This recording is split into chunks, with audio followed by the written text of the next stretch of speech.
오늘 우리가 해야 될 부분은 이제 지금 우리가 살펴보고 있는 부분이 이제 포도나무의 삶이 뭔가 앞에서 이제 하나님과의 친밀한 교제 배웠고 두 번째로 동역자의 삶을 배웠잖아요. 이제 그 부분에서 이제 포도나무의 삶, 즉 이제 하나님과의 친밀한 교제와 하나님의 하나님 보고 온 삶으로 동참하는 이 영역이 이제 어우러진 것이 포도나무의 삶이라고 이제 우리가 이제 배우고 있습니다. 그래서 이 첫 번째 이 하나님과의 친밀한 교제와 이게 첫 번째 요소고, 이 포도나무의 삶은 하나님과 친밀한 교제. 두 번째는 하나님의 행하심을 보고 온 삶으로 동참하는 것. 이게 두 번째 요소인데, 그래서 지난주에는 살펴봤던 것이 이 신앙의 본질에 있는 두 가지 요소 사이에 관계가 형성이 되어져 있는데 그것이 어떤 것인가를 우리가 살펴봤었죠. 그래서 이것이 네 가지가 있는데 그 네 가지 중에 첫 번째가 뭐였냐면 첫째 요소가 우선한다라는 걸 살펴봤습니다. 즉 하나님을 알고 사랑하는 하나님과의 친밀한 교제가 무엇보다도 우선이다라는 부분을 살펴봤습니다. 두 번째는 뭐였냐면 둘째 요소는 첫째 요소에 대한 증거가 되어진다. 즉 뭐냐면 하나님의 행하심을 보고 온 삶으로 동참함으로 이제 하나님이 하나님의 능력으로 그 하나님의 일을 이루시는 열매가 나타나는 것을 보면은, 그것은 그 둘째 요소가 나타나는 걸 보면은 이 사람은 첫째 요소가 되어지고 있는구나라는 것을 증거라는 겁니다. 즉 이 사람은 하나님의 친밀한 가운데서 하나님의 행하심을 보고 온 삶으로 동참하는구나, 이 부분을 알 수 있다는 겁니다. 무슨 의미인지 아셨죠? 우리의 삶에서 실제로 이렇게 하나님의 행하심을 보고 온 삶으로 동참함으로 말미암아 우리의 삶에서 그런 증거가 나타나는 것은 하나님과의 친밀한 관계 가운데서 잘 하나님을 따라가고 있구나를 알려주는 거라는 겁니다. 그래서 둘째 요소는 첫째 요소에 대한 증거고요. 세 번째는 두 번째 말했던 것과 세 번째 말했던 것 동일한 의미인데 약간 반대로 얘기합니다. 그래서 첫째 요소가 되어야 둘째 요소도 가능하다라는 겁니다. 즉 뭐냐면 하나님과 친밀한 관계가 되어져야만 이제 하나님의 행하심을 보고 온 삶으로 동참하는 게 가능하다는 겁니다. 왜냐하면 친밀한 가운데 있어야만 하나님의 행하심을 볼 수가 있어요. 친밀한 가운데 있어야만 전적인 순종과 온전한 신뢰가 되어집니다. 이 전적인 순종이 되어진다는 것은 뭐냐면 하나님의 행하심을 보고 온 삶으로 동참하는 이 하나님의 일은 이게 우리가 본성적으로 너무 기뻐서 즐거워서 하고 싶은 그런 일들이 아니에요. 우리가 이제 하나님을 따르면서 봤지만 진짜 하나님이 우리에게 시키는 그 일들이 우리가 너무너무 기뻐가지고 진짜 하기를 열망하는 그런 내 본성과 딱 맞는 일들이던가요? 100이면 100, 10이면 10. 전부 다 내 본성과는 반대되는 일이에요. 그래서 그런 부분에서는 어떻게 이대로 살 수 있나, 이제 그렇게 되어지는 영역들이 전부 다 하나님의 행하심들입니다. 그리고 이대로 해야 되는 거 알아요. 머릿속으로는 알겠는데 내 마음에서는 도저히 용납이 안 돼요. 그래서 전적인 순종이 필요한 이유가 뭐냐면 내가 원하는 일들이 아니라 하나님이 원하시는 일들이기 때문에 우리에게는 전적으로 순종하는 영역이 필요하다는 겁니다. 그리고 왜 온전한 신뢰가 필요하냐? 이게 모든 이 하나님의 행하심들이 하나님 크기의 일들이에요. 하나님 크기의 일들이라는 것은 내 힘과 능력과 지혜로는 도저히 할 수 없는 하나님 사이즈의 일이에요. 그러니까 이 하나님 크기의 일들을 그것도 한 번만 순종하는 게 아니라 지속적으로 순종하기 위해서는 하나님 그분에 대한, 그리고 이대로 하면은 그대로는 온전한 결과가 나온다는 하나님에 대한 신뢰가, 온전한 신뢰가 없이는, 믿음이 없이는 절대로 불가능합니다. 그래서 이 전적인 순종과 온전한 신뢰를 위해서도 하나님과의 친밀한 교제가 반드시 필요하다는 겁니다. 그래서 첫째 요소가 되어야 둘째 요소가 가능하다는 거죠. 네 번째로 살펴봤던 건 뭐냐면 둘째 요소는 첫째 요소를 증진시킨다는 겁니다. 뭐냐면 하나님의 행하심을 보고 온 삶으로 동참했어요. 동참하니까 어떻게 해요? 하나님의 능력으로 우리의 삶 가운데서 되어지지 않을 것 같은 불가능했던 그 일들이 나를 통해서, 여러분들 통해서 그 일들이 되어져요. 그 하나님의 일들을 행하기에 내 지혜가 없고 능력이 없는데 지혜가 부어지고 능력이 부어져. 그리고 모든 필요한 물질들이 없는데 희한하게 하나님이 여러 도움의 손길을 통해서 물질들을 부어주셔. 이것을 보니까 와, 진짜 하나님이 살아계시는 거예요. 하나님의 하심을 보고 온 삶을 동참했더니 하나님이 놀랍게 내 삶 속에서 역사하시는 걸 경험하는 겁니다. 그러니까 하나님을 더 알게 되어지죠. 그렇죠? 그러니까 그 하나님을 더 사랑할 수밖에 없는 거예요. 그러니까 하나님과의 친밀한 관계가 더 깊어지는 거죠. 그래서 이 둘째 요소는 첫째 요소를 더욱더 증진시킨다는 이 부분을 우리가 지난주에 살펴봤습니다. 그래서 오늘은 예수님이 사신 삶을 보는데 예수님이 바로 이러한 삶을 사셨거든요.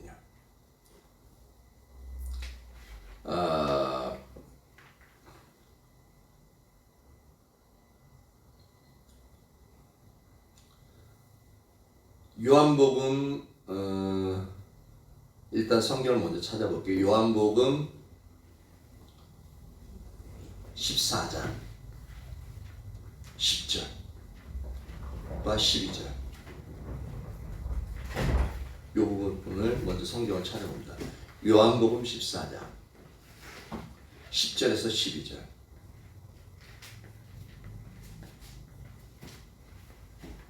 요한복음 14장 10절에서 12절. 14장 10절에서 12절. 같이 읽어봅니다. 시작. 나는 아버지 안에 거하고 아버지는 내 안에 계신 것을 네가 믿지 아니하느냐.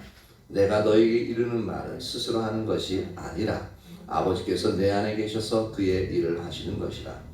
내가 아버지 안에 거하고 아버지께서 내 안에 계심을 믿으라. 그렇지 못하겠거든 행하는 그 일로 말미암아 나를 믿으라. 내가 진실로 진실로 너희에게 이르노니 나를 믿는 자는 내가 하는 일을 그도 할 것이요 또한 그보다 큰 일도 하리니 이는 내가 아버지께로 감이라. 예수님이 우리의 삶의 온전한 모델 되시는데 예수님이 바로 우리가 살펴봤던 첫 번째와 두 번째 요소의 삶을 완벽하게 살아내셨던 분이죠. 그러면서 성경은 이 예수님의 삶을 우리에게도 이 삶을 살 것을 명령하고 있습니다. 그러면서 우리가 살펴보아야 될 것은 뭐냐면 예수님은 어떻게 첫 번째 요소의 삶과 두 번째 요소의 삶을 사셨는가 이 부분을 이제 살펴보면 되겠죠. 그래서 두 번째 예수님이 사신 삶인데 그 중에 첫 번째가 뭐냐면 예수님은 하나님과의 친밀한 교제 가운데 사셨던 것을 우리가 살펴보려고 합니다. 그리고 예수님은 하나님의 친밀한 교제 가운데서 예수님의 모든 말씀과 예수님의 모든 사역이 나왔다는 것을 우리가 알 수 있습니다. 그래서 요한복음 14장 10절 12절을 보면은 나는 아버지 안에 거하고 아버지는 내 안에 계신 것을 네가 믿지 하느냐라고 이렇게 이제 말씀하고 있는데 이게 어떤 배경에서 나왔냐면은 나를 본 자는 아버지를 보았다 그러니까 빌비 뭐라 그래요? 주여 우리에게 아버지를 좀 보여주십시오. 그럼 우리가 믿을게요. 당연한 말이잖아요. 하나님 아버지를 보여주면은 우리가 이제 그 하나님 믿을 텐데 안 보여서 어떻게 믿느냐 그러니까 나를 본 자는 아버지를 봤다. 왜 못 믿냐? 나는 아버지 안에 거하고 아버지는 내 안에 계신 것을 네가 왜 못 믿느냐? 내가 하는 이 말들도 내 스스로 하는 게 아니야. 아버지께서 내 안에 계셔서 그 일을 하시는 것이야. 그러니까 내가 하는 말은 곧 하나님 아버지께서 하시는 말이니까 나를 믿으면 아버지도 믿을 수 있어 라고 얘기하는 겁니다. 어떻게 보면 선문답인 것 같은데 실제로는 그렇지 않죠. 정확하게 예수님이 이 부분을 표현하셨는데, 근데 우리가 이 부분을 나는 아버지 안에 거하고 아버지는 내 안에 계시고, 이 부분을 어떤 학자들은 다르게 해석하는 부분이 있습니다. 어떤 거냐면 예수님이 삼위일체 하나님임을 말하는 구절이라고 얘기합니다. 충분히 그렇게 생각할 수 있겠죠. 예수님이 아버지 안에 거하시고 하나님 성부 하나님이 예수님 안에 거하신다니까, 이게 그러면은 수학적으로 생각하면 부분집합, 그러니까 이게 똑같은 일치하는 거거든요. 수학적으로 얘기한다면. 그렇기 때문에 삼위일체이신 하나님을 말하는 구절이라고 이렇게 이해하고 또 주장합니다. 근데 예수님이 삼위일체 하나님이신 것은 분명해요. 성부, 성자, 성령 그 삼위일체 하나님이신 건 분명합니다. 그런데 이 표현은 그 삼위일체 하나님을 표현하는 것이 아니다라는 겁니다. 그 이유가 뭐냐면 만약에 삼위일체 하나님을 표현하는 거라면은 11절 보십시오. 11절 보면 내가 아버지 안에 거하고 아버지께서 내 안에 계심을 믿으라. 그렇지 못하겠거든 행하는 그 일로 말미암아 나를 믿으라. 이게 이제 삼위일체 하나님임을 이제 강조하는 부분이라면은, 그러면 뭐냐면 이 얘기는 뭐냐면 내가 하나님 아버지 안에 거하고 아버지께서 내 안에 거하심을 믿으라라는 얘기는 뭐냐면 내가 곧 하나님이야. 그리고 나는 하나님이기 때문에 이 놀라운 일들을 행할 수 있는 거야 라는 이 부분을 강조하는 게 되어집니다. 맞죠? 이해가 안 가나요? 이해가 오나요? 이해가 가나요? 이해가 잘 안 와요? 주님 은혜를 부어주세요. 내가 아버지 안에 거하고 아버지께서 내 안에 계신 이 부분이 뭐냐면 예수님이 곧 하나님이라는 뜻이야. 삼위일체 하나님이라는 것은 예수님이 곧 하나님과 동등한 신으로서 이제 나는 하나님 아버지처럼 나는 신이다라는 것을 강조하는 표현이 되어집니다.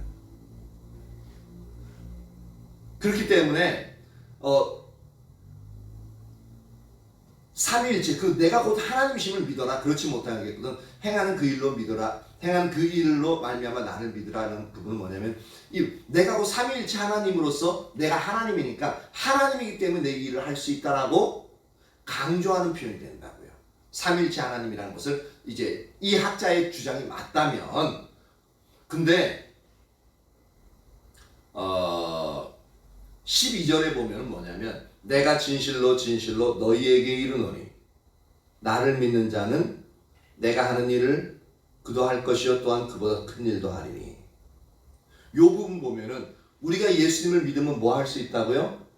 예수님과 동일한 일을 할 수 있고 예수님보다도 심지어 더 큰 일도 할 수 있다라고 예수님이 선언하고 있죠. 이렇다니, 근데 우리가 상식적으로 생각하면 지금 이건 예수님이 하나님으로서 하나님의 능력을 가지고 예수님이 모든 일을 했다라고 이 학자가 주장한다면은 우리는 예수님의 삶을 동일한 삶, 예수님과 동일한 삶을 살아갈 수 있습니까? 살아갈 수 없습니까? 왜 살아갈 수 없어요? 우리는 인간이기 때문에 그렇습니다. 우린 신이 아니에요. 그렇죠? 연약한 인간이기 때문에 신으로서 신적인 능력을 가지고 행한 그 일은 절대로 우리가 흉내낼 수도 없고 절대로 그 삶을 살아갈 수도 없을 뿐만 아니라 그보다 더 큰 일을 할 수도 없습니다.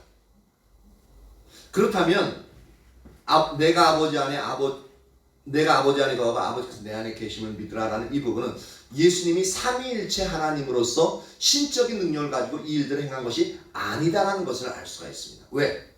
예수님이 하신 일을 우리도 동일하게 행할 수 있어야 되니까. 이 얘기는 뭐냐면 예수님이 삼위일체 하나님으로서의 신적인 존재로서 이 일을 행했다라는 이 말이 아니라는 얘기입니다.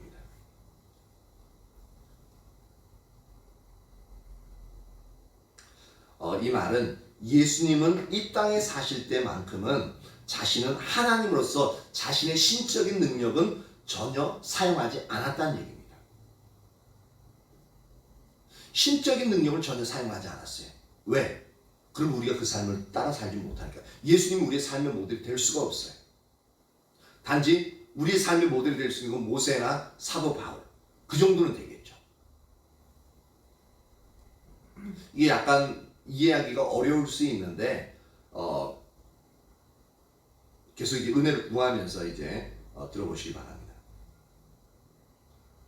그럼 이제 예수님이 하나님 아버지 안에, 그리고 아버지 하나님이 예수님 안에 거한다는 이 표현이 정확하게 무슨 뜻인지 알아야지 이 부분을 선명히 이해할 수 있겠죠.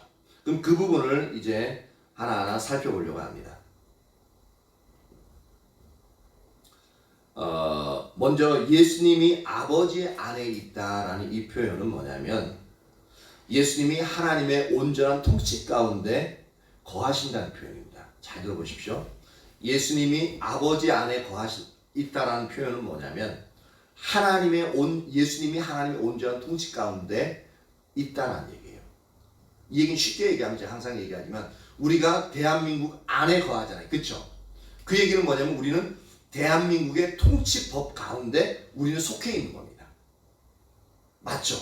그것과 똑같아요. 예수님이 아버지 안에 거한다는 건 뭐냐면 하나님의 주권적인 통치 안에 예수님이 거하신다는 얘기입니다.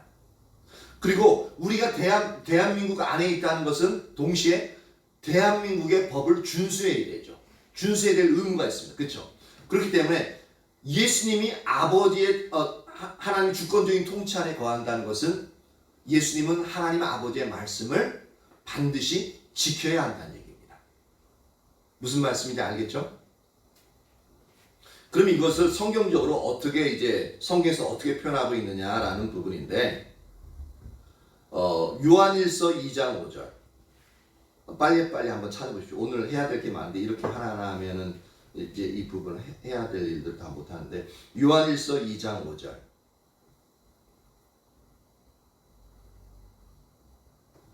누구든지 그의 말씀을 지키는 자는 하나님의 사랑이 참으로 그 속에 온전하게 되었나니 이로써 우리가 그의 안에 있는 줄을 아노라. 여기서 보니까 그의 말씀을 지키는 자는 하고 그 다음 마지막에 가서 우리가 그의 안에 있는 줄 아노라라고 말하고 있습니다. 물론 여기서는 요한 1서나 이제 지금 살펴볼 요한복음에서는 이제 예수님과 하나님과 관계를 얘기하는 게 아니라 예수님과 우리와의 관계에서 이제 설명하고 있습니다. 그래서 예수님 안에 우리가 거한다는 표현이 어떤 표현인지 얘기하고 있는데 이것은 같은 원리로서 예수님이 하나님 아버지 안에 거한다는 이 원리와 동일합니다. 그렇기 때문에 이 부분을 살펴봐도 동일하게 이제 그런 표현을 할 수 있는 건데 보십시오. 그의 말을 지키는 자는, 즉 하나님의 말씀을 지키는 자는 지키게 되어지면 어떻게 되면 우리가, 즉 예수님이 하나님 안에 거한다는 표현이다라는 겁니다. 성경이 그렇게 얘기하고 있죠, 그렇죠? 그러니까 예수님이 하나님 안에 거한다는 표현은 뭐냐면 예수님이 하나님 말씀에 순종하는 거다라는 표현입니다. 성경이 그렇게 얘기하고 있죠. 그리고 요한일서 3장 24절 3장 24절 보면은 또 동일한 것을 설명하고 있습니다. 그의 계명을 지키는 자는 주 안에 거하고 라고 표현하고 있습니다. 여기서 그의 계명, 여기서 예수님의 계명을 지키는 자는 예수님 안에 거한다는 그런 표현인데 동일하게 하나님 아버지의 계명을 지키면 예수님은 주 안에, 즉 하나님 아버지 안에 거하게 되어진다라는 표현입니다. 맞죠? 그리고 이것이 뭐와 연결되냐면은 이제 하나님의 계명을 지킨다는 것은 하나님을 사랑하는 것과 연결이 되어집니다. 요한일서 5장 3절 요한일서 5장 3절 보면 하나님을 사랑하는 것은 이것이니 우리가 그의 계명들을 지키는 것이다 라고 말하고 있습니다. 하나님을 사랑하는 것은 우리가 그의 계명을 지키는 것이다. 그리고 요한복음 14장 21절 보면 나의 계명을 지키는 자라야 나를 사랑하는 자니라고 말하고 있습니다. 이 두 가지를 다 얘기하고 있죠. 하나님을 사랑하면 하나님의 계명을 지키게끔 되어져 있다라고 말하고 있고, 하나님의 계명을 지키는 것을 보면 하나님을 사랑하는 게 분명하다라고 이야기하고 있죠. 그래서 이것을 종합적으로 얘기합니다. 그러면 예수님이 아버지 안에 있다는 이 표현은 어떤 표현이냐면은 하나님의 온전한 통치 가운데서 그 말씀에 순종하는 것으로서 하나님을 사랑하는 것을 의미하고 있다는 겁니다. 이해가 되십니까? 다시요. 예수님이 아버지 안에 거한다는 이 표현은 예수님이 하나님의 온전한 통치 가운데서 하나님의 말씀에 순종하는 것으로서 하나님을 사랑한다는 바로 그러한 의미를 나타낸다는 겁니다. 그리고 두 번째, 아버지가 그럼 예수님 안에 있다는 것은 어떤 표현이냐라는 거죠. 아버지가 예수님 안에 있다는 표현.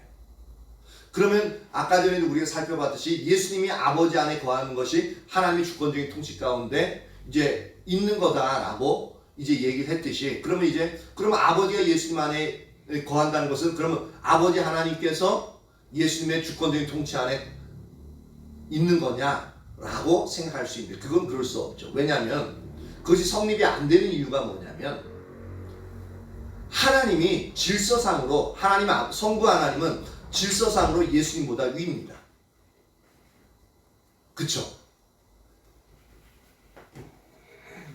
저나 아내나 동등한 인간이에요. 그쵸? 인격체죠. 동등한 인격체로서 아내와 남편으로서 동등한 위치에 있어요. 근데 예수님과 하나님 아버지도 하나님으로서 신으로서의 동등한 위치에 있습니다. 신이에요. 그쵸? 예수님이나 성부 하나님이나 영광과 능력과 존귀와 모든 부분에서 하나도 차이가 나지 않아요. 그런데 하나님 아버지는 예수님보다 그 위격이 질서상 위에요.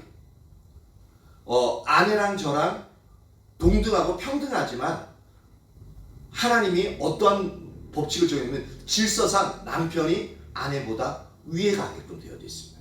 신분적이 아니에요. 질서상 그렇다는 얘기입니다. 그렇기 때문에 그러니까 질서상 위에 있기 때문에 하나님 아버지께서 하나님이 예수님 안에 거한다는 것은 하나님이 예수님의 온전한 통치 가운데 있다는 얘기가 안 됩니다. 아내랑 저랑 동등하지만 제가 질서상 위에 있기 때문에 아내는 저에게 순종해야 될 의무를 지니게끔 되어집니다. 바로 그것과 동일한 겁니다. 그렇다고 위에 있는 남편이 무조건 아내를 이렇게 막 휘어잡듯이 그렇게 해선 된다는 그런 의미는 아니에요. 왜냐하면 동등하니까. 약간 미묘하고 어려울 수 있고, 그다음에 이제 좀 반발이 있을 수도 있어요. 왜 여자? 그럴 수 있는데, 근데 이게 하나님이 정하신 법이고, 이게 질서상의 차이라는 겁니다.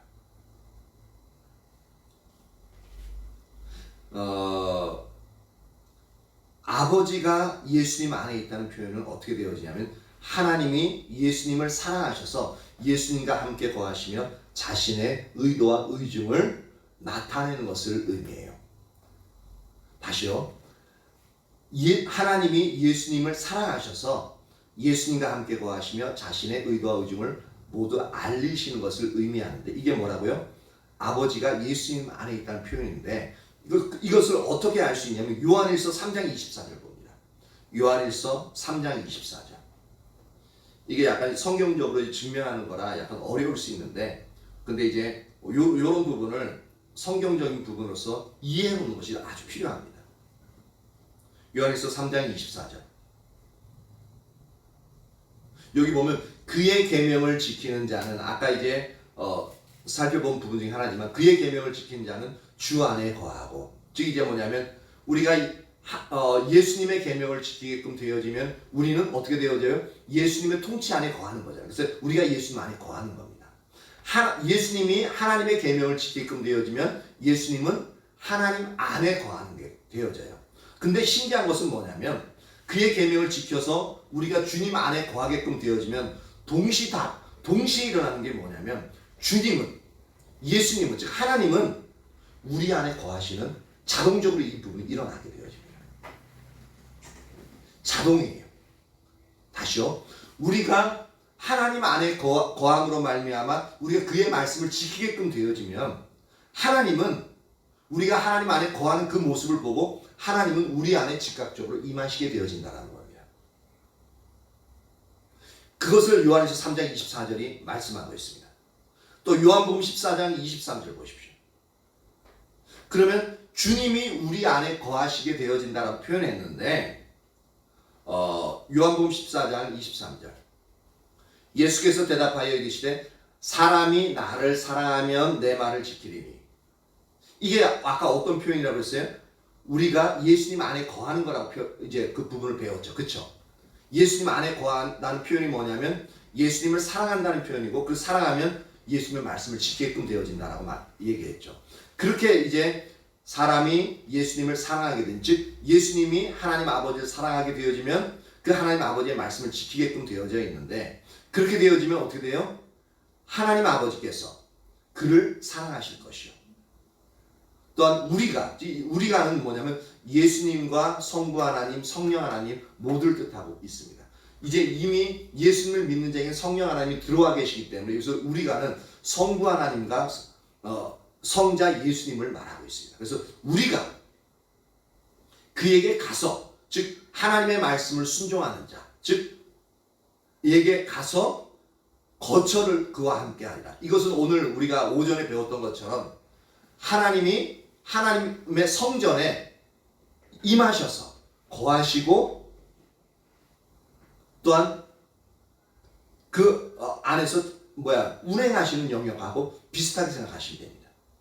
그러니까 하나님 말씀에 순종한 자는 하나님의 사랑을 입을 뿐만 아니라 하나님과 성부 하나님과 성자 예수님이 그 말씀에 순종한 자 안에 들어가서 이제 거처를 그와 함께 하는, 즉 그 안에 함께 사시겠다는 얘기예요.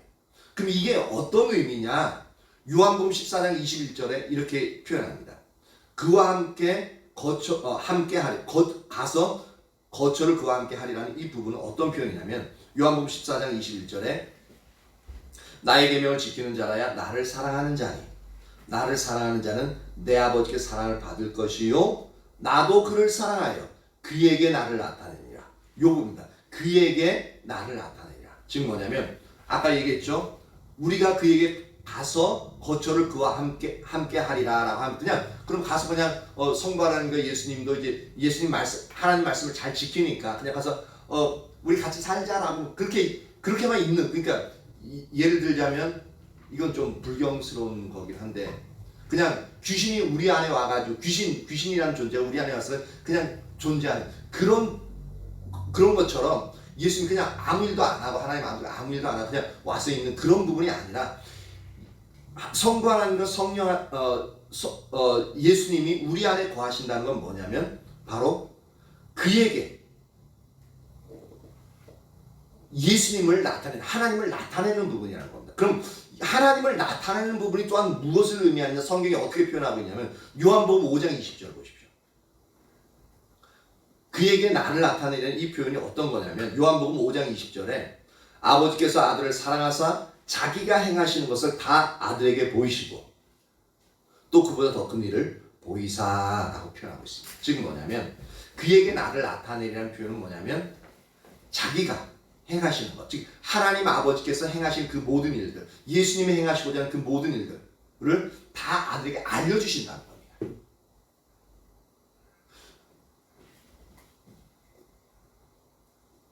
그렇기 때문에 이제 즉 아버지가 예수님 안에 거하신다는 표현을 잘 들어보십시오. 아버지가 예수님 안에 거하신다는 표현은 하나님이 예수님을 사랑하셔서 예수님과 함께 거하시며 자신의 의도와 의중을 모두 알리시는 것으로 우리가 배웠듯이 하나님을 아는 부분을 이야기합니다. 약간 어렵나요? 어려울 수 있는데 계속 들어왔던 거나 어느 정도 이제 이게 그런 부분이구나. 성경에선 이 영역을 그렇게 얘기하고 있구나를 어느 정도 이해하실 겁니다. 다시요. 아버지가 예수님 안에 거한다는 표현은 하나님이 예수님을 사랑하셔서 예수님과 함께 거하시며 자신의 의도와 의중을 모두 알리시는 것으로 바로 하나님을 아는 것을 말한다. 즉, 이 부분을 갖다 우리에게 대입한다면 하나님이 또는 예수님이 우리 안에 거하신다는 게 뭐냐? 이 부분은 뭐냐면 하나님이 우리를 사랑하셔서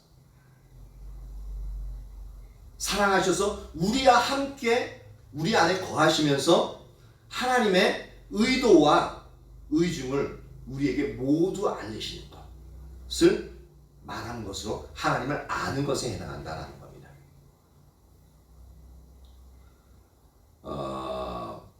이 두 표현을 즉 예수님이 하나님 안에 하나님이 예수님 안에 이 두 표현을 한마디로 말하면 예수님이 바로 하나님과 가졌던 친밀한 교제 즉 하나님을 알고 하나님을 사랑하는 이 표현을 의미한다는 겁니다. 그래서 이렇게 성경적으로 표현할 수 있다는 겁니다. 그래서 그리고 11절을 보면 알 수 있듯이 11절이 무슨 11절이냐면 아까 요한복음 14장 11절을 말하고 있습니다. 요한복음 14장 11절을 보면 알 수 있는 부분이 뭐냐면 예수님은 하나님 아버지와의 친밀한 교제 가운데서 성령의 역사를 통해서 이제 예수님이 감당하신 사역이 나왔다는 것을 볼 수가 있습니다. 아까 11절에 뭐라고 그랬습니까? 내가 아버지 안에 거하고 아버지께서 내 안에 계신 믿으라. 그렇지 못하겠든 행하는 그 일로 말미암아 나릅니다. 즉 예수님이 행하시는 그 일들이 바로 이제 하나님과의 친밀한 교제 가운데서 성령의 역사를 통해서 예수님이 감당하셨던 사역이라는 겁니다. 그리고 예수님이 전하셨던 말씀이 있잖아요. 선포하셨던 그 말씀 그 자체도 10절을 보십시오. 10절을 보면 예수님이 전하신 말씀도 친밀한 교제 가운데서 나왔던 것을 알 수 있는데 뭐냐면 10절 보니까 나는 아버지 안에 거하고 아버지는 내 안에 계신 것을 네가 믿지 아니하느냐. 내가 너희에게 이르는 말, 예수님이 설교하신 모든 이르는 말은 내 스스로 하는 것이 아니라 아버지께서 내 안에 계셔서 그의 일을 하시는 것이다 라고 말씀하고 있죠. 그러니까 예수님이 행하시던 사역, 일들이나 성령의 능력으로 인한 일들이나 예수님이 전하신 그 말씀 그대로 모든 것들이 하나님의 친밀한 관계 가운데서 이제 그 모든 일들이 되어진 것임을 이제 이야기하고 있죠.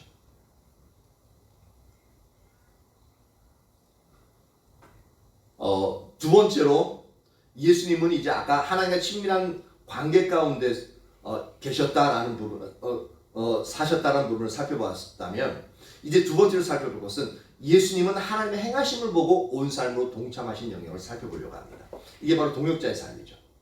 예수님이 하나님의 행하심을 보고 온 삶으로 동참하셨던 그 영역. 이 점을 요한복음 전체에서 잘 볼 수 있는데 특히 요한복음 5장에서 잘 나타나고 있죠. 그 중에서도 특히 요한복음 5장을 보면 아버지의 행하심을 보고 동참하시는 예수님의 태도와 예수님의 방법이 아주 잘 나타나 있습니다. 그래서 그 중에 첫 번째 아버지의 행하심을 보고 동참하시는 예수님의 태도가 어떠했는가를 요한복음 5장에서 잘 살펴볼 수가 있는데 성경 전체적으로 보아도 사역은 뭐냐면 항상 하나님의 일입니다. 사역은 뭐라고요? 항상 하나님의 일입니다. 다시 말해서 사역은 우리들이 하나님을 위해서 계획하고 실행하는 것이 아니라 하나님이 하나님의 목적과 계획을 하나님의 능력으로 이루어 가시는 것이라는 겁니다. 근데 많은 목회자들이나 우리가 하나님의 일을 계획하는 데 있어서 우리가 실수를 범하기 쉬운 게 뭐냐면 우리가 하나님을 향해서 하나님의 은혜에 이제 너무너무 좋아가지고 하나님을 위해서 우리가 계획을 합니다. 계획하고 그 계획했으니까 이제 실행하는 이 부분을 이제 그러면서 하나님의 일이라는 표현을 써요. 근데 이것은 하나님의 일이 아니라는 것을 우리가 알아야 됩니다. 하나님의 일, 즉 성경에서 말하는 사역은 하나님이 하나님의 목적과 계획을 하나님의 능력으로 이루어 가시는 것을 바로 사역이다라고 성경이 이야기하고 있습니다. 그래서 요한복음 5장 17절에 잘 나타나 있습니다. 요한복음 5장 17절 한번 봅니다.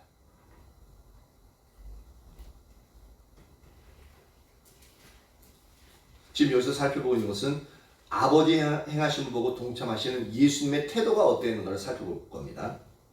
요한복음 5장 17절 같이 한번 읽어봅니다. 시작. 예수께서 그들에게 이르시되 내 아버지께서 이제까지 일하시니 나도 일한다 하시매.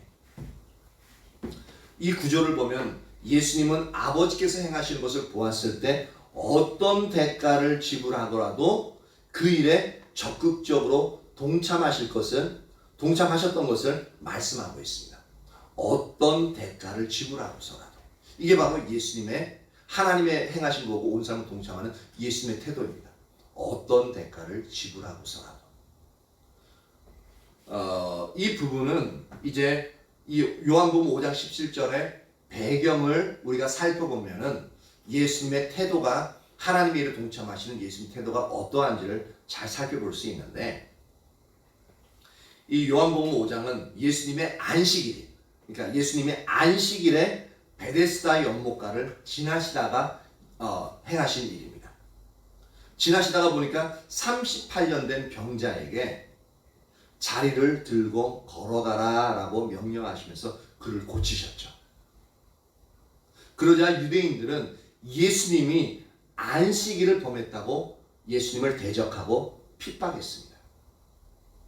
왜냐하면 안식일에 병 고치는 것은 일도 생각하기 때문에 병 고치지 말라고 얘기하고 있거든요. 그리고 둘째는 뭐냐면 그걸로 끝났으면 괜찮은데 이제 그 병 나은 사람한테 이 자기가 가지고 이제 깔고 있던 그 부분을 갖다가 들고 가라고 했어요. 이건 이게 규정 안식일에 있어 물건을 옮기는 규정이 있어가지고 몇 보까지는 그러니까 한 10보든 20보든 한 그것까지는 괜찮은데 그 이상이 넘어가면 일로 간주해 버리거든요.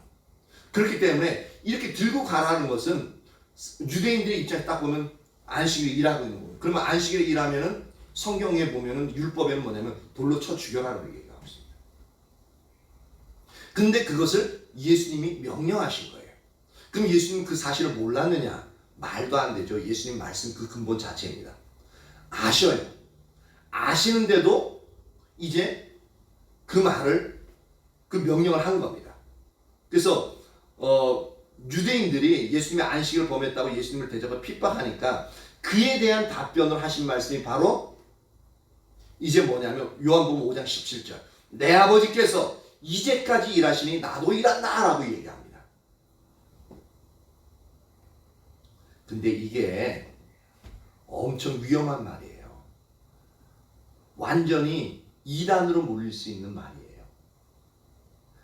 하나님을 내 아버지라 불렀던 것도 그렇고 하나님의 아버지께서 지금 이 안식일에 지금 일하고 있다라고 얘기하기 때 하고 나도 그래서 일한다라고 말하는 이것 자체가 성경의 내용과 완전 정반대되는 내용을 말한 거기 때문에 완전 이단으로서 그 자리에서 돌로 맞아 죽어도 할 말이 없는 그런 말이에요. 상당히 위험한 말이거든요. 그럼 예수님이 몰랐냐? 아니요. 누구보다 더 잘 알아요. 왜냐면 예수님은 하나님이시잖아요. 그렇죠?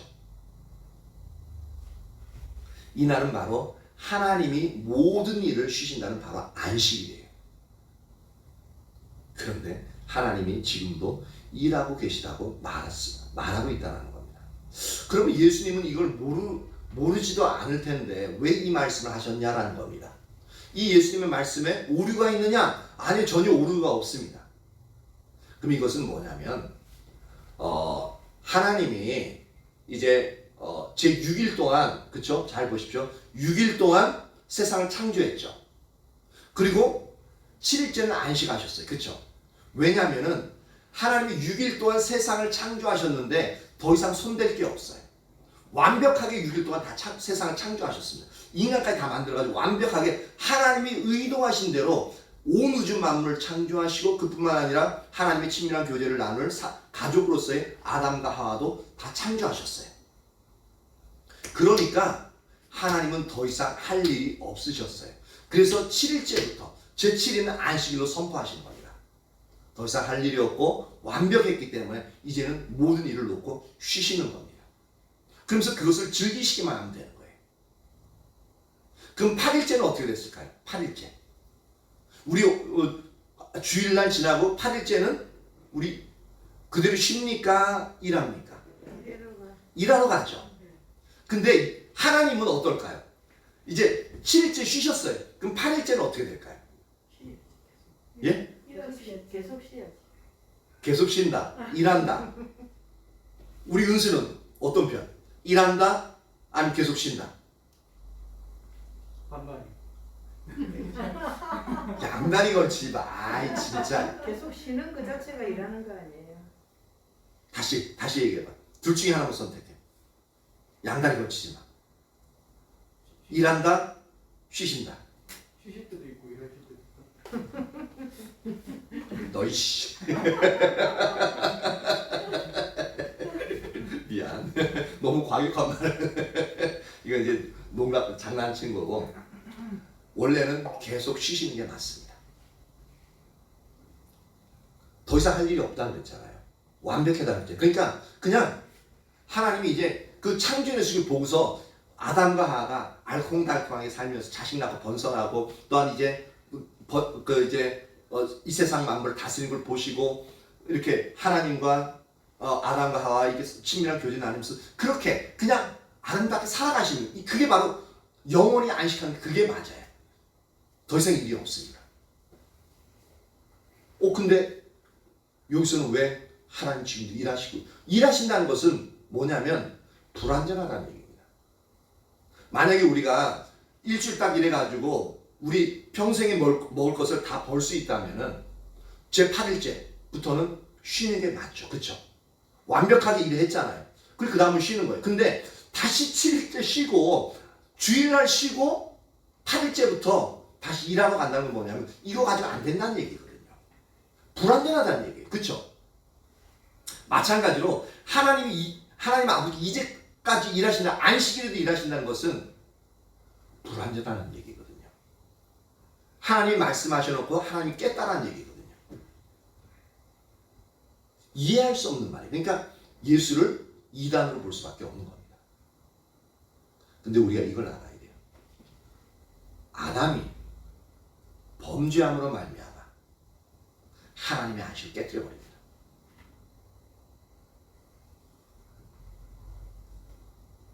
그 하나님의 안식이 깨지니까 어떻게 되어져요? 아담과 즉 인간과 하나님 사이의 관계가 깨어지죠. 그렇죠? 그리고 인간에게 저주가 온 것이 그때부터는 죽음이 임하게 되어지고 모든 결핍, 질병과 고통과 스트레스, 영혼육에 있어 모든 결핍이 시작되어집니다. 그리고 인간으로 말미암아 인간의 죄로 말미암아 모든 자연 만물도 저주를 받아가지고 땅이 엉겅퀴를 내고 모든 만물들이 평안이 깨어져요. 안식이 깨어집니다. 그 죄가 그렇게 무서운 거예요. 한 번의 죄인데 인간과 모든 하나님과의 관계 깨어지고 인간과 아담과 하와가 아담이 뭐라 했어요? 내 살 중에 살이요 뼈 중에 뼈 사랑해 라고 했죠. 근데 범죄가 나니까 어떻게 해요? 아니 하나님께 주신 이 여자 먹으라 그래가지고 모든 책임을 하와에게 돌려버리죠. 인간과 인간의 관계도 깨져버려요. 그리고 그러면 하와 너 왜 그랬어? 그러니까 하나님 있잖아요. 실은 제 뱀이 속여가지고 먹었어요. 그러니까 사람과 하나님의 피조물과의 관계, 하나님 만드신 만물과의 관계도 끊어져 버려요. 깨져 버려요. 그러니까 하나님은 하나님에게도 안식 깨져 버렸죠. 그렇죠? 그럼 하나님이 어떻게 해야 돼요? 안식하시려면 깨어진 그 안식을 다시 회복시켜야 돼요. 그렇죠? 그래서 안식일에도 하나님이 계속 일하신다는 표현이 그겁니다. 보십시오. 안식일에 38년 된 중풍병자가 있는 게 정상입니까? 아니면 38년 된 병자가 안식일 치유함 받는 게 정상입니까? 안식을 누리려면 치유함 받는 게 안식을 누리는 거죠. 그렇죠? 그럼 그게 하나님의 일인 거예요. 바로 예수님이 그걸 얘기하시는 거예요. 그러니까 이게 우리가 이 하나님의 영적인 그 과학들, 법칙들을 이해하지 못해서 그렇지 영적인 법칙들을 이해한다면 하나하나 따져나가면 왜 예수님이 그 말씀하셨는지 왜 그 행동을 하셨는지 우리가 알 수 있게끔 되어지는 겁니다. 무턱대고 믿는 거 아니에요. 예수님도 그 말씀하실 때 그리고 그 일들을 행하실 때 무턱대고 행하시는 게 아닙니다. 하나님이 말씀하신 영적인 원리들을 그 모든 것을 행하시는 겁니다. 이렇게 하나하나 따지니까 재밌죠. 신기하고. 근데 유대인들은 그걸 이제 인식할 수가 없죠. 그러니까 예수님이 그러한 일들을 안식일을 어겼다고 막 핍박하고 죽이려고 달려드는 거예요. 즉 예수님은 이 일을 행함으로 사람들의 오해와 대적과 핍박을 받을 것을 뻔히 아시면서도 아버지 행하심을 보았을 때 적극적으로 동참하셨던 것을 볼 수 있습니다. 즉 어떤 대가를 지불하고서라도. 그리고 예수님은 심지어 아버지의 일에 동참하는 것을 자신의 양식으로 하셨어요. 요한복음 4장 34절에 보면 예수께서 이르시되 나의 양식은 나를 보내신 이의 뜻을 행하며 그의 일을 온전히 이루는 이것이니라 라고 말씀하고 있습니다. 즉 예수님의 양식은 뭐냐면 하나님의 행하심 보고 동참하는 거다라고 말하고 있는 겁니다.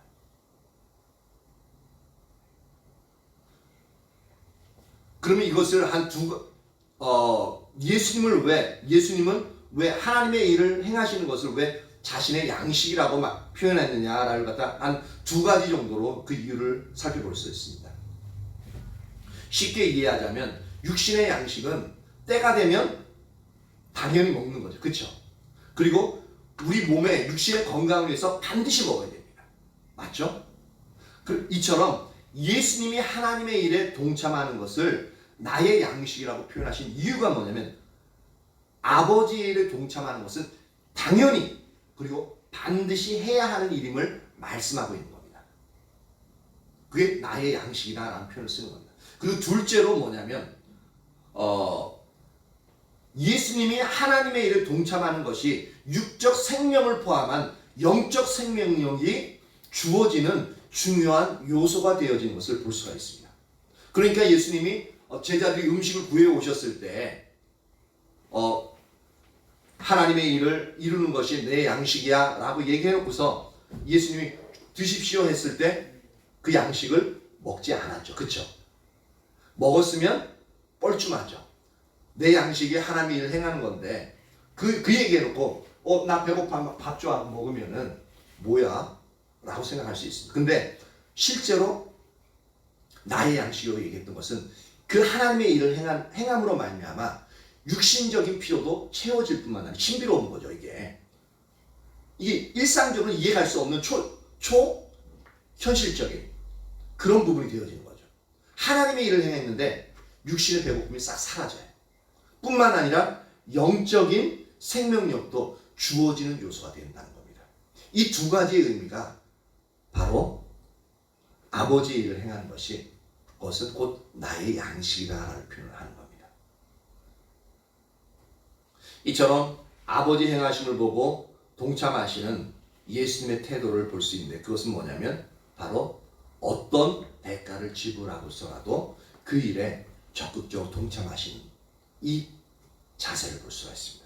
그리고 그는 하나님 아버지의 일을 뭐냐면 자신의 양식으로 여기셨다라는 겁니다.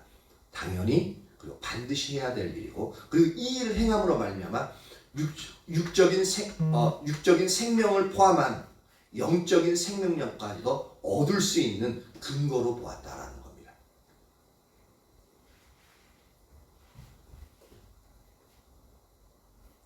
그리고 두 번째로 아버지의 일에 동참하신 예수님의 방법을 살펴봅니다.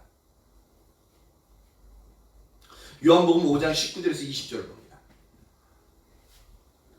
지금 시간이 지나가지고 이게 끝내야 되는데 근데 끝낼 수가 없어요. 이거 하면 끊어지니까 조금 시간이 걸리더라도 끝까지 하겠습니다. 요한복음 5장 19절 20절 같이 한번 읽어볼까요? 요한복음 5장 19절 20절 시작. 그러므로 예수께서 그들에게 이르시되 내가 진실로 진실로 너희에게 이르노니 아들이 아버지께서 하시는 일을 보지 않고는 아무것도 스스로 할 수 없나니 아버지께서 행하신 그것을 아들도 그와 같이 행하느니라. 아버지께서 아들을 사랑하사 자기가 행하시는 것을 다 아들에게 보이시고 또 그보다 더 큰 일을 보이사 너희로 놀랍게 여기게 하시리라. 여기서는 예수님이 아버지의 일에 동참하신 예수님의 방법을 볼 수가 있습니다. 그것을 세 가지로 요약할 수 있어요. 첫 번째는 뭐냐면 19절에 나오는데 예수님은 자신 스스로는 아무것도 할 수 없다라고 선언하고 있습니다. 이것은 실제로 예수님 그러면 아무것도 하지 못하는 이제 이렇게 어떤 로봇과 같이 이렇게 그런 존재냐? 아니 그런 게 아니라 예수님은 자기 의지대로 스스로 일을 하실 수 있는 분이에요. 그렇죠? 우리도 자유의지가 있어. 우리도 스스로 이게 이거 하나님이 원하시는 일이 아닐까 하면서 스스로 그런 모든 일을 행할 수 있는 존재죠. 그렇죠? 마찬가지. 근데 여기서 말하는 아무것도 스스로 할 수 없다라고 표현하는 건 뭐냐면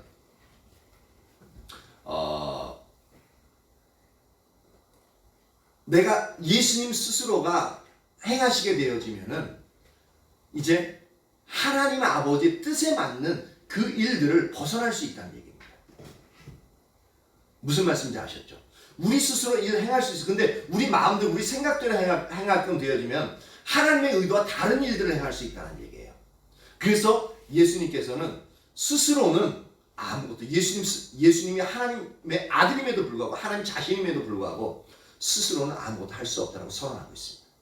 이게 예수님이 아버지의 일을 보고 동참하시는 예수님 방법의 첫 번째 자세입니다. 우리도 스스로는 아버지의 일을 어떤 것도 행할 수 없다는 것을 분명히 알아야 되고 선언해야 됩니다. 이것은 스스로 아무것도 하지 않는다의 정도가 아니었죠. 아무것도 스스로 예수님 스스로 할 수 없다라고 선언하고 있습니다. 하나님의 본체이신 예수님의 아들, 하나님의 아들이신 분이 말씀하시는 거죠. 요한복음에 봐도 이런 부분을 여러 번 말씀하셨는데 요한복음 5장 30절에 내가 아무것도 스스로 할 수 없노라 듣는 대로 심판하노니 라고 말씀하고 있습니다.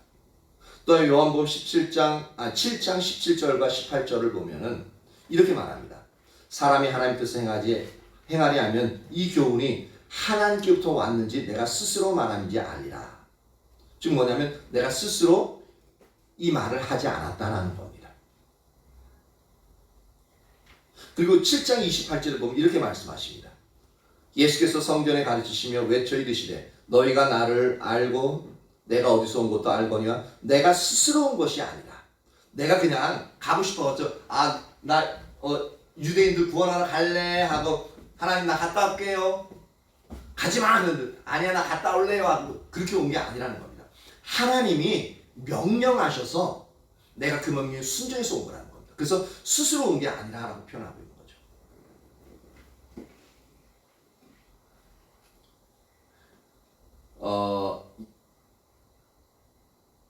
여러 군데가 있는데 요한복음 14장 10절에 보면 또 이렇게 얘기하고 있습니다.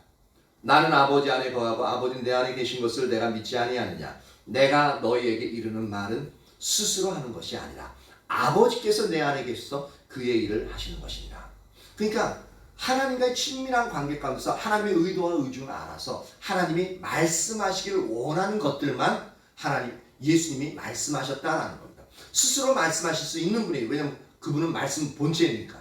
근데 그럼에도 불구하고 자신의 생각대로 그 말씀하시는 게 아니라 하나님이 말씀하시기 원하시는 그 말씀만 예수님이 그 말씀을 행하셨다는 겁니다.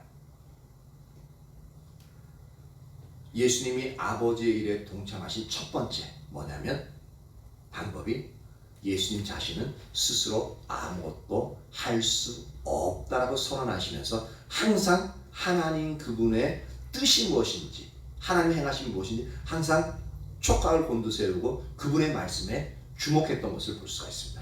두 번째는 뭐냐면 19절에 보면은 요한복음 5장 19절에 보면 예수님은 아버지의 행하심을 보고 그 일을 하셨다라고 말하고 있습니다. 그러므로 예수께서 그들에게 이르시되 내가 진실로 진실로 너희에게 이르노니 아들이 아버지께서 하시는 일을 보지 않고는 아무것도 스스로 할 수 없다. 아버지께서 행하시는 그것을 아들도 그와 같이 행하느니라. 즉 예수님은 아버지께서 행하시는 것을 보고 아들도 그와 동일하게 그 일을 행했다라고 말하고 있습니다. 그래서 이것이 왜 그러면은 이 말씀을 딱 보면 왜 요한복음 5장에서 이 베데스다 연못가에는 많은 사람들이 병자들이 치유를 기다리는 사람들이 되게 많았어요. 근데 그 중에서 유독 그 많은 사람들 유독 38년 된 병자 한 사람을 고쳤냐라는 겁니다. 그 한 사람을 고친 이유를 이제 알 수 있게끔 되어지고, 또 하나는 안식일에 유대인의 반발을 예상하면서도 38년 된 병자에게 자리를 들고 걸어가라고 명령하셨던 그 이유를 알 수 있습니다. 왜? 그것이 하나님의 뜻이었기 때문에. 이제 알겠죠? 예수님은 모든 사람이 다 몰려들면 항상 고쳐주셨던 분이에요. 예수님은 베데스다 연못가에 38년 그 중풍병자를 고치시고 싹 사라져버렸습니다. 그곳은 단 한 사람만 고침을 받았어요. 그래서 예수님이 왜 그렇게 하셨는지를 이유를 알 수 있는 부분이 뭐냐면 바로 두 번째 원리.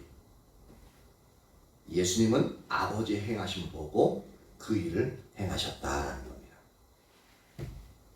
그리고 세 번째로 예수님이 아버지를 동참하셨던 방법이 뭐냐면 20절에 보면 아버지께서 아들을 사랑하셔서 아버지 행하심을 다 보이신다고 말씀하고 있죠. 즉 예수님은 하나님의 일에 동참하기 위해서 뭐냐면 항상 하나님의 친밀한 관계 가운데서 하나님이 알려주시는 것들 이제 듣고 보았던 것을 알 수 있습니다. 20절 아버지께서 아들을 사랑하사 자기가 행하시는 것을 다 아들에게 보이시고 또 그보다 더 큰 일을 보이사 너희로 놀랍게 여기게 하시리라. 그래서 예수님은 자신이 그 모든 일들을 행하셨음에도 불구하고 예수님은 자신의 사역을 어떻게 불렀냐면은 20절에 보니까 20절에 보니까 이 예수님 자신의 사역을 이렇게 표현하고 있습니다. 아버지께서 아들을 사랑하사 자기가 행하시는 것을 라고 표현하고 있습니다. 자기가 행하시는 것. 여기 자기는 뭐냐면 성부 하나님을 말하고 있습니다. 성부 하나님께서 행하시는 것이다 라고 말하고 있습니다. 즉 예수님이 행하시는 그 일들, 예수님의 사역들은 전부 다 뭐냐면 아버지께서 행하시는 일이다 라고 표현하고 있어요. 이것을 좀 더 자세하게 설명하고 있는 것이 요한복음 10장 37절에 보면 이렇게 얘기했습니다. 만일 내가 아버지의 일을 행하지 아니하거든 나를 믿지 말려니와 라고 표현하고 있어요. 즉 예수님이 행하신 그 일들을 뭐라고 표현하면 내 아버지의 일이다 라고 표현하고 있습니다. 우리는 일반적으로 하나님의 사역을 어떻게 표현하고 있냐면 하나님의 은혜에 감사해서 하나님을 위해 하는 일을 주의 일이라고 표현하고 있습니다. 맞죠? 그런데 성경에서 말하는 하나님의 일은 뭐냐면 예수님 말하는 하나님의 일은 예수님은 아버지께서 행하시는 그 일들을 예수님께서 보이시는 것을 바로 아버지의 일이다 라고 표현하고 있습니다. 즉 이 얘기는 뭐냐면 우리가 계획해서 우리의 노력과 우리의 능력으로 그 일들을 이루시는 것은 아버지의 일이 아니다라는 것입니다. 오직 하나님께서 우리에게 말씀하시고 보이시는 것, 그리고 그 방법들을 순종하는 그 일들만이 하나님 아버지의 일들임을 우리는 알 수 있다는 겁니다. 이게 성경이 말하는 사역입니다. 그래서 우리가 아무리 하나님을 기쁘시게 하는 일을 위해서 내가 열심히 노력하고 그렇게 한다 할지라도 내 생각을 쫓아서 내 노력을 통해서 그 모든 일을 행하는 것은 아버지의 일이 아닙니다. 내가 비록 이것은 하나님의 일이야, 하나님이 동참하십시오 라고 얘기한다 할지라도 그것은 하나님 보시기에는 하나님의 일이 아니다라는 겁니다. 그래서 우리가 얼마나 하나님과의 친밀한 관계 가운데 있어야 할 부분을 우리가 알 수 있는 겁니다. 그리고 얼마나 하나님의 음성을 분명히 듣고 두 번, 세 번 확인하고 그 일을 행해야 될지도 알 수가 있습니다. 그래야만 하나님의 일은요, 우리가 행하는 일은 이 땅에서만 존재합니다. 그리고 금방 사라져버려요. 우리가 죽으면 오래 가는 것은 오래 가도록 뭐냐면 아무리 오래 가더라도 우리가 죽으면 그 일들, 우리가 행했던 일들은 사라져버립니다. 우리의 이름들 아무리 유명하다 할지라도 우리가 죽으면 그 이름이 우리가 잊혀져요. 그쵸? 근데 하나님이 말씀하셔서 우리가 하나님의 일에 동참하고 하나님의 능력으로 우리를 통해서 그 일들을 이루신 그것은 하나님 나라에서 영원히 기억되는 영원한 일, 가치를 지닌 영원한 일입니다. 왜? 그 일의 출발점이 영원히 존재하시는 그 하나님이 그 일들을 시작하시고 그 일들을 이루셨기 때문에 그 하나님의 일은 영원한 가치를 지닌 하나님의 일이 되어집니다. 그걸 누가 해요? 바로 우리를 통해서 성취하신다는 겁니다. 이런 걸 보면 우리가 얼마나 하나님과의 친밀한 관계를 통해서 우리가 하나님의 일들을 행해야 될지 우리가 알 수 있는 거죠. 오늘 이제 시간이 많이 갔는데 우리가 살펴봤던 것은 이제 포도나무의 삶을 살아내신 예수님의 삶을 살펴봤습니다. 그 첫 번째가 뭐냐면 예수님은 하나님과의 친밀한 교제 가운데서 사셨다라는 것. 그리고 두 번째는 예수님은 아버지의 행하신 거고 온 삶으로 동참하시는 삶을 사셨다라는 겁니다. 그 가운데서 우리가 살펴봤던 것이 예수님이 이제 하나님의 행하신 보고 온 삶으로 동참하시는 예수님의 태도와 또한 아버지의 행하신 보고 온 삶으로 동참하신 예수님의 방법 두 가지를 또한 우리가 살펴봤습니다. 이 영역이 우리에게 있어 선명히 인식되어지고 또한 예수님을 우리의 삶의 모델로 삼아서 그렇게 저와 여러분이 하나님과 친밀한 교제 가운데서 온 삶, 하나님 행하시는 보고 온 삶으로 동참하는 저와 여러분의 삶이 되어지길 예수님의 이름으로 축복합니다. 아멘.